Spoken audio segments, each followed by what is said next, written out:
एका नवीन जंगल व्लॉगमध्ये तुमचं स्वागत आहे. प्रत्येक सुट्टीच्या दिवशी आठवड्यातून जी एक सुट्टी असते ड्युटीला, त्या दिवशी मी जंगल फिरायला जातो. जंगल फिरायला गेल्यानंतर खूप साऱ्या अशा नवीन गोष्टी पाहतो आणि खरं तर मनातलं डोक्यातलं डिप्रेशन असेल ना, ते काढून टाकतो.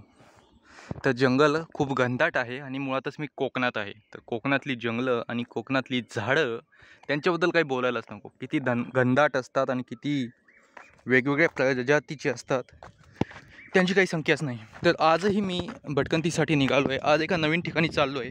खरं तर इकडल्या भागात काही फणसाची झाडं आहेत असं मला इथल्या स्थानिक लोकांकडून कळलं आहे. तर पाहूया जंगलातली ती फणसाची झाडं कशी असतात, किती मोठी असतात आणि मुळातच किती झाडं तिथं आहेत. तर चला, जंगल सफर आपली चालूच आहे. चॅनलवर नक्की इतर व्हिडिओसुद्धा जाऊन बघा, चॅनलला भेट द्या. आणि जंगलातला हा भाग मला वाटतं विजेची लाईन अंथरण्यासाठी इथली झाडं काढलेली आहेत, त्यामुळं एवढाच भाग उजेड आहे. बाकी सगळं जंगल घनदाट आहे, प्रचंड घनदाट आहे, कोणत्याही दोन्ही बाजूला बघितलं तरी.